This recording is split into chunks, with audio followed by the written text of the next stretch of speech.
If you want to live a life of gratitude, don't try to control things, try to influence things. Because when you try to control things that don't want to be controlled, like people and circumstances and all that, then you'll end up frustrated. You won't be grateful. But if you try to influence those things, now we got a ball game.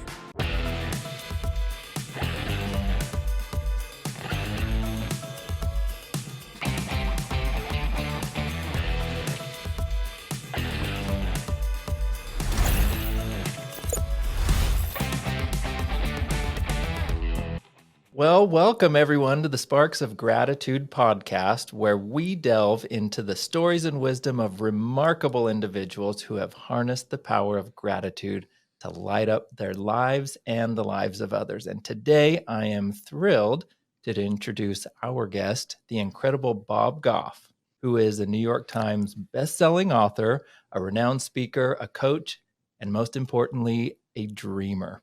So his boundless enthusiasm and love and relentless pursuit of a life filled with gratitude have made him a true light in the world. So join us today as we explore Bob's journey and discover the sparks of gratitude that have fueled his incredible life. So welcome, Bob. Hey, thanks a million. I'm glad to be on. Glad you're doing this podcast. This is going to be awesome. I'm super excited about it, and you are awesome. So just before we got on, you were talking about where you've been and what you've been doing today. So maybe fill me in on what your day has looked like a little bit today before we've got this started. Because I just feel special that I'm part of this life. Oh man, I feel the same way. Yeah, my adventures started with being a recovering lawyer. I practiced law for 30 years. And during that time, I ended up in Uganda as part of what we were doing. And I got to know the judiciary. They were in the middle. A lot of you will remember this 25-year civil war against Joseph Kony and the Lord's Resistance Army. It had closed down the northern half of the country. No one had gone into a courtroom. Those were closed for a decade and a half or more. And I got all the judges in the country together. And we said, what if we go reopen the courts together? I'll get the guys to give us the protection we need. And we went. So a handful of us went and opened the courts. And it was so neat to see in northern Uganda how an entire community would get together and celebrate justice returning, because it had been gone for almost a generation. So that Chief Justice has since retired, because I'm older than dirt. Now the new Chief Justice is in there, and we were talking about that today. And with the first Chief Justice, I invited him to my office. I had met him in his, and when he got out to the United States, I said, "You want to go to my office?" And he didn't know my office was at Disneyland. So on Tom Sawyer Island. So on Friday, I'm taking this one to my office. I think he's thinking Wilshire Boulevard. I'm thinking Disneyland. All right, so that's this Friday. I just need to remember to book my totally. tickets. It's going to be awesome. Yeah, there's something beautiful and winsome about having the right conversations, the right place. If you want a life filled with gratitude, you need to have, it's a component of whimsy, but I would call it strategic whimsy. Like living a life of gratitude involves some strategy. It involves, like in the morning, I'll probably send 3 or 4 notes off to different people that are affecting culture one way or another. I was laughing with a friend here before we started. There's a guy that can do 3 backflips on a motorcycle. And so I sent him a note. So he replied, and we're figuring out a time to get together with his kids and go do something kind of fun together. So that just came from pursuing gratitude, but with nothing attached. There's no agenda. The agenda is just say, hey, thanks for doing courageous things in the world. Thanks for releasing hope into the world. Like, send those notes out if you're listening to people that are influencing culture, or people that have been influential to you, or people you've just, forget the selfie. It's not about that. It's about connecting with people that are influencing you and the world around, and just letting them know you see what they're doing, and that it's a beautiful thing. I think that's so exciting. So one of the things that I'm going to remind you the story of how you and I met and how I learned, well, who in the heck is this Bob Goff guy to begin with? So my daughter, who is now about 15 years old, a year or 2 ago, she was reading a book, and then every week or two, she'd come to me and say, hey, Dad, I'm reading this book that I think you'd really like. And I just kind of brushed it off, and which I feel super guilty about that now. But then she said, "No, Dad, I'm really reading this book. I think you should." And so I finally pulled it up, and it was this. It was Love Does. So Ah, this love is your does. That's first book. awesome. And I read the back of it, and I'm like, "Oh my gosh, this guy sounds awesome." And so I eventually read it, and then she and I were reading it together and talking back and forth about the stories, and one of which was you talking about where your office is, which is on Tom Sawyer Island at Disneyland. And you go into these stories about Uganda and bringing justice back to Uganda, which resulted in saving a lot of kids, right? Well, it's Ugandans saving a lot of kids, and then us being a witness to that. And so sometimes what you can do is pull along courageous people that are doing amazing things. So you could find people in Istanbul doing the same thing. Find people and get adjacent to them. And then just say, how can I be helpful? And the crazy part is they'll think for a second and they'll say, actually, here's a way you could be helpful. You say, like, I'm in, and just see where the adventure goes from there. So I've shared this book and many of your others. I mean, you've written so many good books with a lot of people. And one of my friends, when he read Love Does for the first time, he said, I've never seen anybody who lives their life all in like this guy. And so you just repeated that. You just go all in. So Yeah. Get adjacent to it and then just say, how can I connect with that? And so for people listening to the podcast right now, there are people you admire, the people that have done something that's impacted you. I don't care if that's your first grade teacher or the governor of your state, but just think of that person that's either under-recognized or maybe somebody that's been over-recognized in the past, but's been kind of forgotten. And then just say, hey, thanks for what you're doing. Just be that one person that does it. And you don't have to say, and let's hang out. Just say like, hey, thanks. But what will happen is you'll end up hanging out with them at some point along the way. It's a worldwide family of friends we're part of. I love it. So my wife usually would be here. You know, Kathy. Yeah, Oh, she's a good egg. Poor Kathy. She's not feeling well today. So she wanted to send her love to you and gratitude to you. No. But she does have some I hate questions hearing for you. that. Oh, Okay, good. And we're sticking with Love Does because this is where it started for us, but it was also your first book. So there's something that the way that you begin each chapter in Love Does. So you begin by saying, I used to think something, but now I know something else. And that starts each chapter. So why was it, or what got you to decide to frame your book in that way? Yeah, oftentimes we read books and they're telling us what we ought to think about something. That they're saying, whether it's kind of a textbook that you're reading in school or some other book, if it's from a book about faith, they say this is what God thinks about that, and therefore you should think that about that. And I am constantly changing my mind about things. So I wanted to introduce each chapter to say how my mind, my thoughts, my impressions about where God is, what he's doing and where he's doing it are constantly changing. And so that's why I say I used to think that, whatever, but now I think that, and to just let the reader know, man, I'm right there with you. I'm changing my mind constantly. And so if we could do that with humility to let people be more interested in what people are thinking than what we're thinking. That's Paul about his buddy Timothy.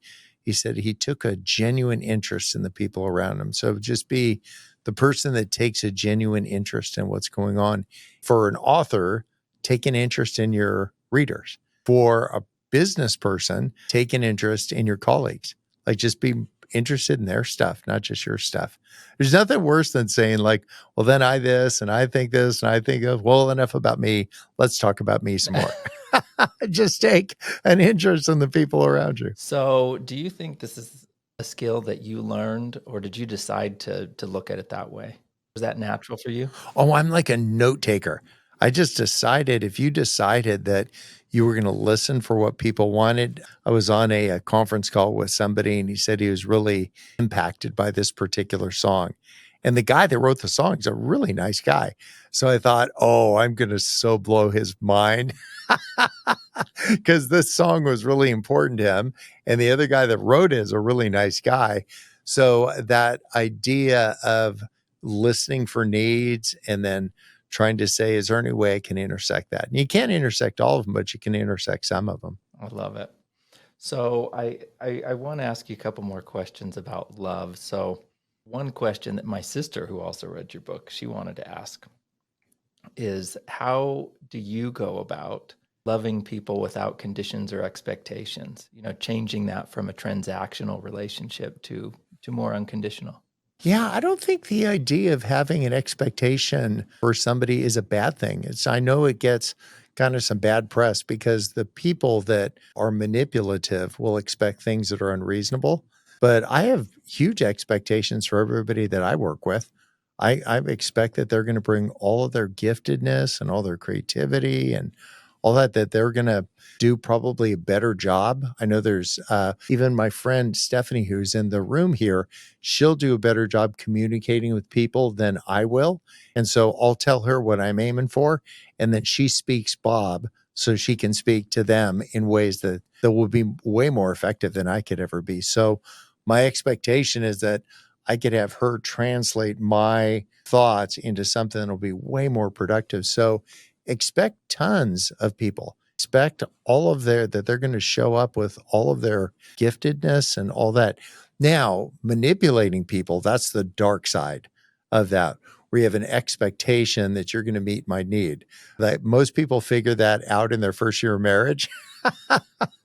They'll figure out, like, oh, I thought the way it was going to work is. So if I was writing a marriage book, I'd probably use the same format. I used to think, but now I think. Is that the title of your marriage And book? I'd keep, there's a old writer's trick, and you fail in chapter 4. Like chapter 1's too early to fail, but chapter 30 of your book is too late. So about chapter 4 is about the right time to just get real about it. So I decided if I was writing a marriage book, it would be called chapter 4. And every chapter would be chapter 4. Instead of talking about how awesome everything is and how it worked out great and you fell into a pile of rose blooms, that instead to just say, wow, like I missed that one. I just did not see that one coming, where somebody could feel underappreciated or overlooked or discounted or something. And I do that all the time to people. I'm not proud of that, but what I'm trying to do is less of that. I'm trying to apologize when I do that and somebody feels undervalued. So part of the expression of gratitude is realizing other people's giftedness around and then just tapping into it and letting them run, like just take off the leash, just say, hey, tell me what you figure out about that. So I want to read that marriage book. I want to read chapter 4 all the way through. So, and it's funny you say that. Kathy and I just got back from a week in Mexico where we were on this couples retreat, where the whole concept of it was we go to relationship workshop in the morning, and then we have the day to go on taco tours and explore, a beautiful country and everything. And it was amazing. I mean, we're 20 years into the marriage almost, and we hope it goes 20 and 20 more and 20 more, right? So you talk a lot about your family in your books, and especially Sweet Maria, which is your wife. So yes, could you tell me a little bit about relationships and marriage? I mean, maybe I'm getting into the chapters of this book that you'll write someday. So how important do you think it is to have similar beliefs as your partner?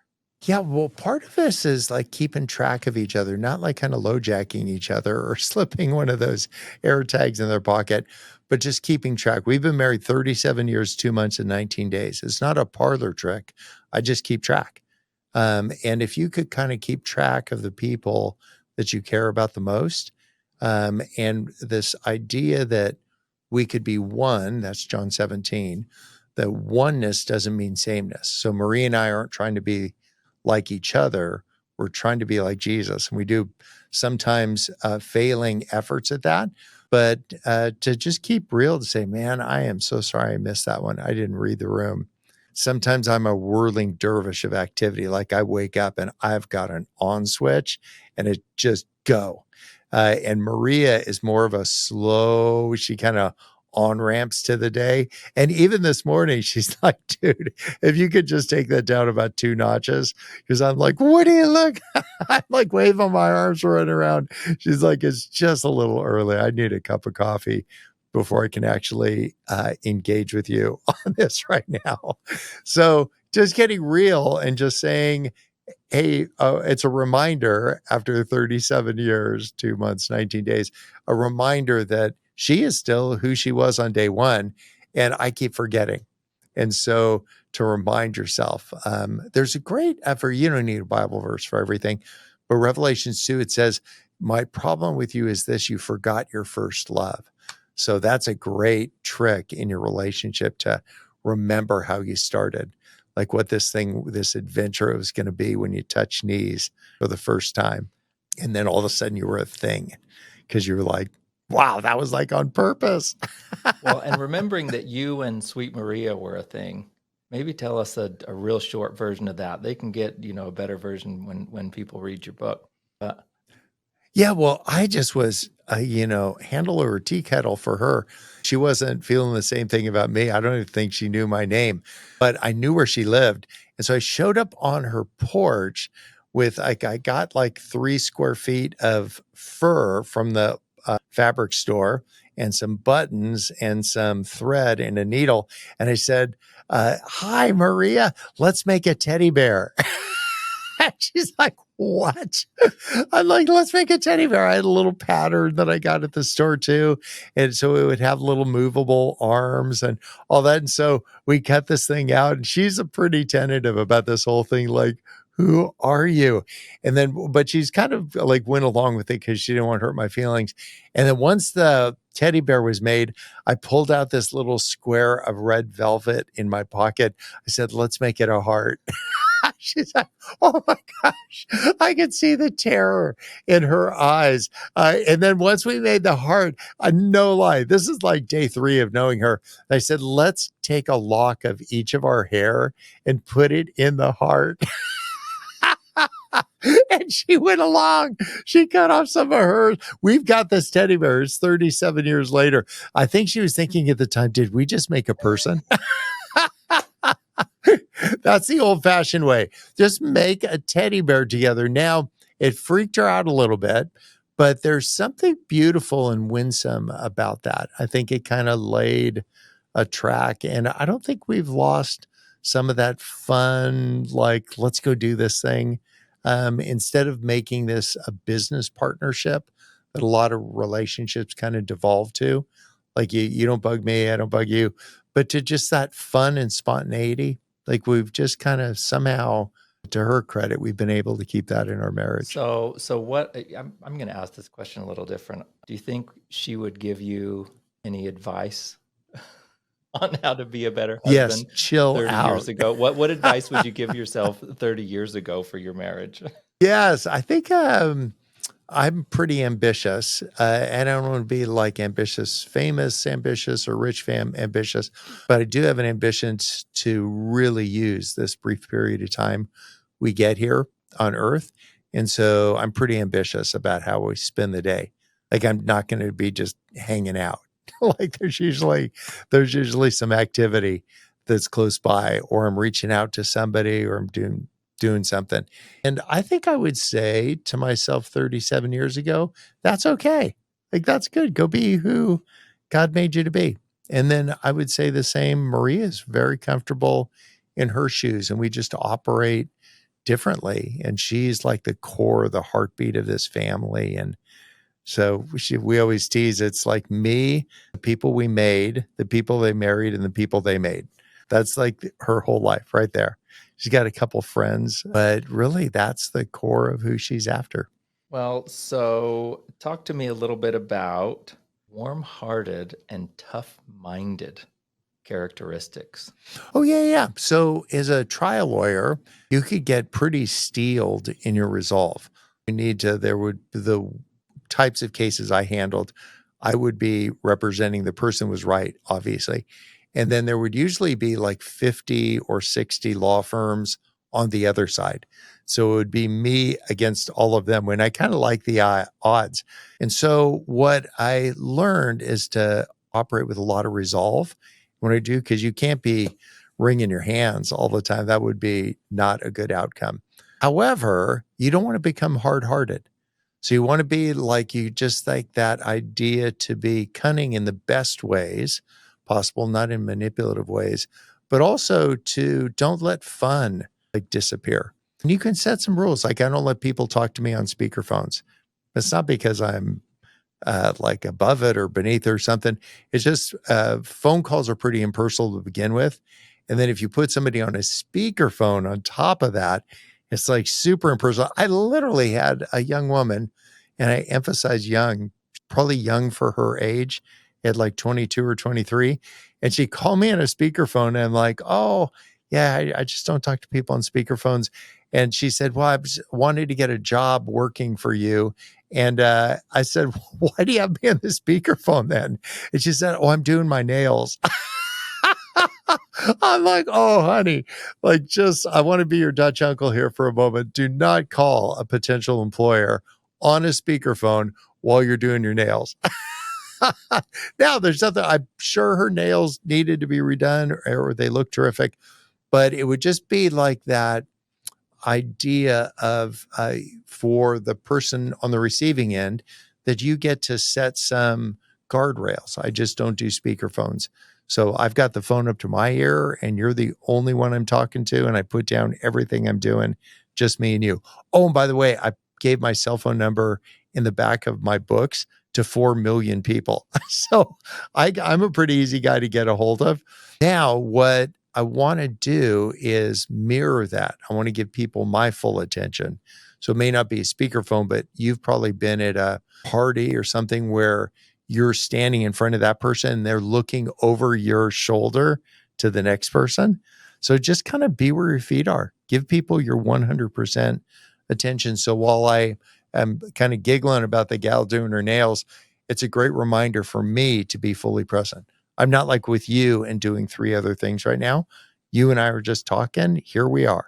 And so I would say relationally, if you want to like express gratitude to people, be fully present. Don't be partially there, be all there. Well, and I actually will express gratitude to you for that very thing because Kathy and I have spent time on the phone with you multiple times.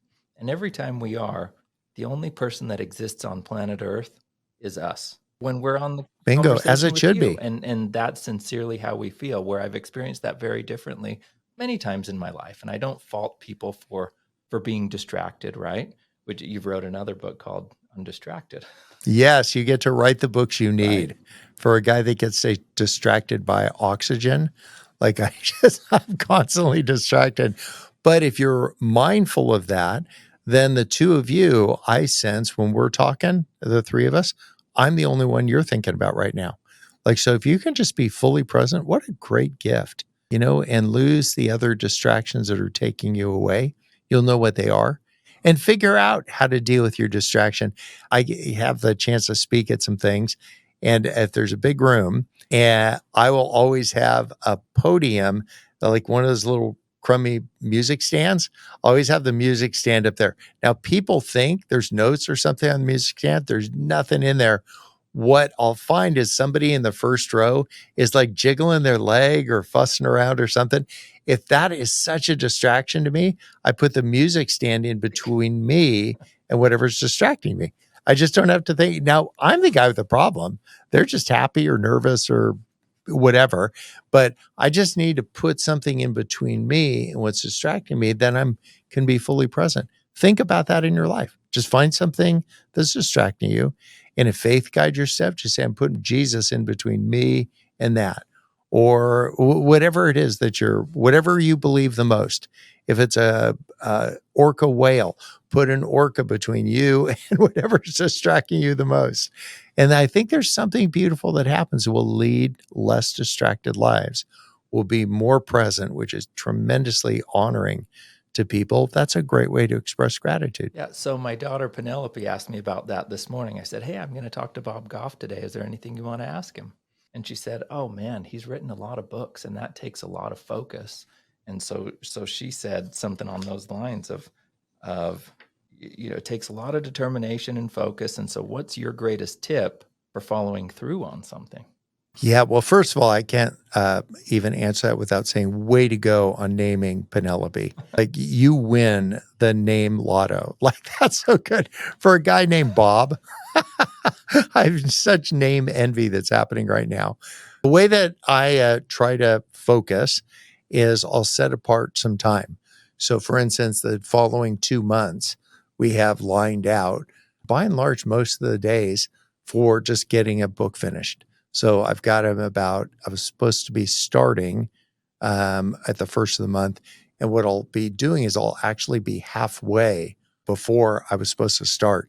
So I'm kind of ahead of the curve because I don't want to be behind. I want to be like ahead of that. So I would say find some system that helps you get there. So for some people that I have friend that self-identify as authors, but they don't auth, I know that's not a word, but they just never get around to like writing. When they'll come and stay with me at this little place I have in Canada, I trade them words for food. So like breakfast is 500 words, lunch is 1500, and dinner's 2500 words. So I tell them, like, if you want to just drop a lot of weight, like just do what you normally do, which is not write. You can like rearrange all the soup labels so they're all the same, count the spoons in the drawer. Authors that don't write, they don't write because they're just distracted. So I trade them words for food. And as soon as they have some skin in the game, when their stomach starts growling, they'll start writing. So do that for yourself. I'm really keen on jelly beans. I love those. My friend Stephanie's just getting a whole pile of those for some friends of ours to encourage them along in their writing ambition. So when I finish a little story or a thought, then I get one jelly bean. And it's just like, I just grab it. And I don't let myself know the flavor. And I just try to think of what flavor that is. Now, peppermint, that's really easy. But like pumpkin spice, that takes a discerning palate. What I want you to do is think of what will help you focus. What are some little rewards along the way that you can have to retain the focus and the momentum? Once you get that flywheel going, now you're unstoppable. Like once you just get, like, it'll just take a little pile of jelly beans for me. It'll take breakfast, lunch, and dinner for somebody else, maybe for a bike ride. But tell Penelope when she starts writing her book, find a friend, make me her friend. Tell me how it's going. Send me a paragraph. Like things like that will really draw you along. It'll keep this flywheel going I think for we you. might do that because she does want to write a book and she's got ideas coming out of her ears. And so Oh yeah, tell them to write those we things got to down. get that in there. So before we finish this up, I've got a couple other questions for you. So in Dream Big, that's a pretty inspirational book where it's so encouraging, helping people think beyond what they could imagine. And if someone had one descriptor to describe Bob Goff, I would say that you're a dreamer, that you dream big. I think that epitomizes you to me thus far. So could you tell me, think of top 3 pivot points in your life that have been impactful to you? Oh, I would say one of those was when I realized I'm not my dad. Now, he never asked me to be him, but I just assumed I was supposed to be him because he was a guy, I was a guy. So I just assumed I was supposed to be him. He never asked for me to be him. But when I realized that we're actually very different, and he does a great job of being him, and I need to do a great job of being me. Like, what am I good at? And so that idea that comparison becomes another distraction or an assumption that you're supposed to be like people, when really most of us are either a reflection of or a reaction to the people who are closest. Penelope will be a reflection in some ways of the two of you, and she'll be a reaction in some ways to the two of you. My daughter Lindsay married an engineer. That's a reaction to having been raised by Tigger. He wanted somebody that's a little bit more settled, and he's terrific. He's just like he is exactly complementary to who she is, and she just thrives in that environment. She still likes me pretty good, but that idea of just saying that was a pivot point, realizing like I could just be who God made me to be with all my picadillos and foibles and all that. Another pivot point was that idea of like, as a family guy, you want to provide for your family, and then realizing in the heat of being a lawyer, like I wasn't providing what they needed. That I was providing, you can make a ton of money being a lawyer, but I wanted to make a ton of difference. So another pivot point was walking into my own law firm on a Thursday, and I quit stuff on Thursdays. And I got everybody together and I quit. And I took the key off my ring and I gave it to a guy, said, that's the last time I've ever been in that law firm. I couldn't even tell you if it's still there. So I just walked out the door and never went back. Like Cortez, I just burnt the ships. I just said, I'm out. And I like being a lawyer. It's a blast, but I want to unlock the next version of me. So I would say for the people listening, what is the next humblest version of you and how can you set that one free? How do we get that person in play? And sometimes you're limited by your capabilities because I was a pretty good lawyer. I was capable of that, but I didn't feel that word calling gets distorted a little bit, but I didn't feel called to it. I didn't feel like that was something that was going to be lasting in my life. So that was a big pivot point. And the third thing is the pivot that I'm doing right now, which is moving from being all over the place and being in front of a lot of people to being with fewer people. That's why I like what we do together, just a couple of us get together. I'd rather go a mile deep with a couple people than an inch deep with more people. And it's not bad. It's just different. I think big stages and smoke machines and all that are for somebody else. And it's a great thing in that context. It's just not for me anymore. Well, I like that evolution, and I'm sure there's going to be several pivot points to come. Oh, heck yeah. Someday I'm going to end up in a jar. There's a big pivot. Actually, we've decided some of my closest friends were going for an hourglass. Like we'll have our great grandkids like, I want to spend an hour with Grandpa Bob. And I don't know if it's brilliant or morbid or a little of both, but yeah. So this is a question that I have, and several people that I've talked to have asked me about this, is in Dream Big, the whole concept, sometimes I have a struggle with knowing at what point is it time to go all in. Oh, well, I would say right now. Yeah, but you can't go all in on everything. Why don't you just start doing a little audit in your life and say, what are the most important lasting things? If faith guides your steps, those might be different than for somebody who faith doesn't guide their steps. So you could say, for instance, hungry people, thirsty people, sick people, strange people, naked people, people in jail. Those are things, widows and orphans. That's what Jesus talked about. But you could say if it's all in on whatever, a sport, ice climbing, like just pick the biggest ice wall you can. I'm thinking winter and then just to be all in on that. But you can't be all in on everybody. It'd be like a author saying, this book is for everybody. And the fact is they're not. They're for somebody. So let's just figure out where you are, where you want to head, probably what's lasting. I think there's a lot of people that want to do things that will quickly evaporate. I don't know, maybe people that do sand sculpture would disagree. But that idea to say, is this lasting? Is this an expression that really counts? So talk to me a little bit about that, this leaving a legacy and what and how. I mean, you know, what you've chosen to do for that or why that's so important to you. Yeah, well, I've always told the kids that their inheritance is my friends.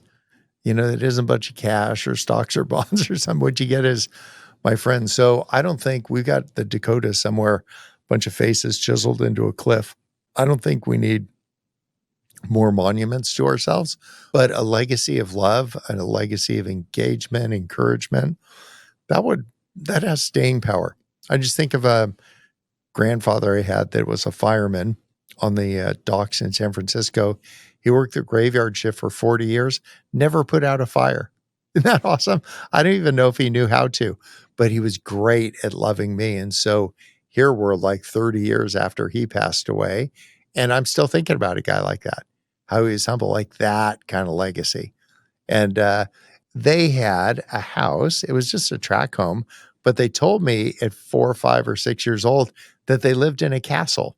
And I believed them because they painted it pink with white trim.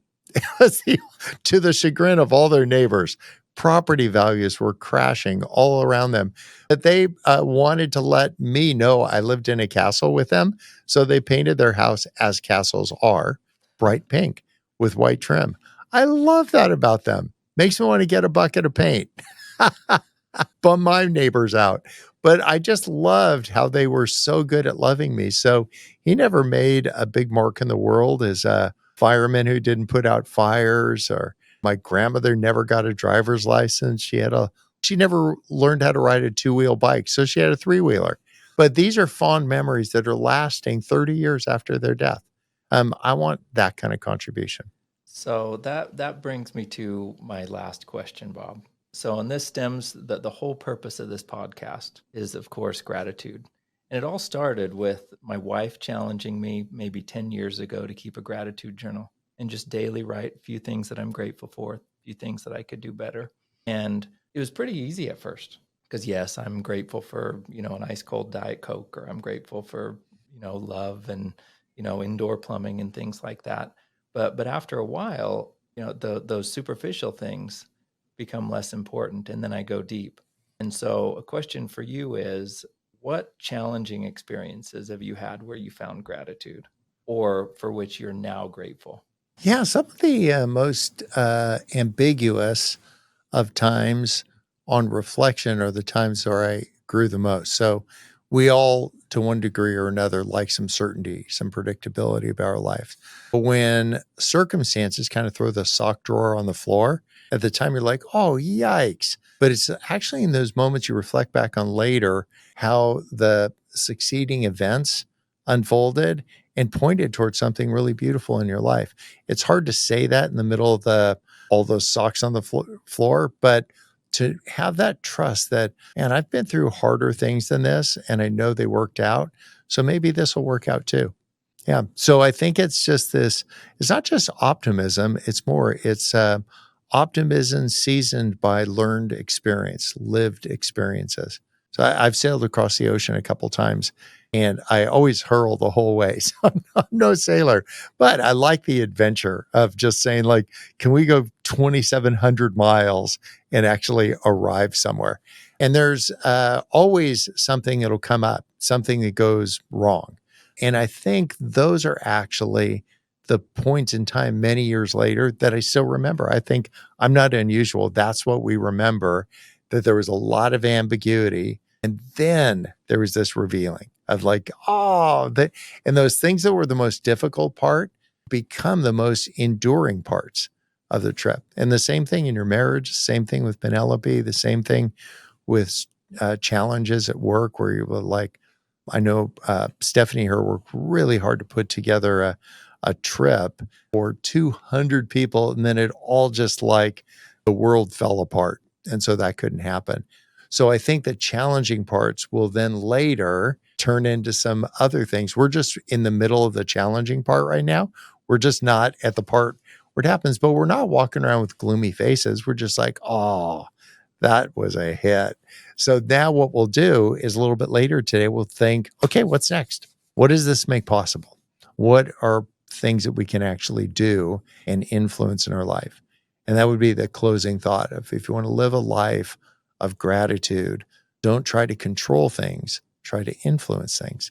Because when you try to control things that don't want to be controlled, like people and circumstances and all that, then you'll end up frustrated. You won't be grateful. But if you try to influence those things, now we got a ball game. Because we just try to exert a little influence that direction. And sometimes it'll work out the way you want, other times no. But it's not as high as stakes to try to influence those things. It isn't manipulative when you're just trying to influence. But if you're trying to control something, that's where all the demons come out. Like you just try to control people or control circumstances. And in this one country that's got some challenges right now, the word was like, oh, there's big problems. I don't know if the trip's happening. My text message back, we're going.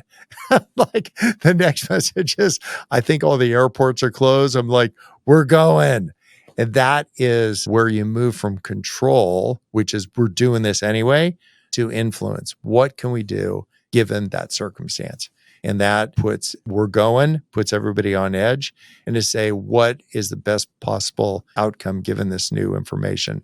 That's influence. Well, thank you, Bob. Thank you for putting gratitude and goodness into the universe and for sharing a few minutes with me today. Thank you for having me.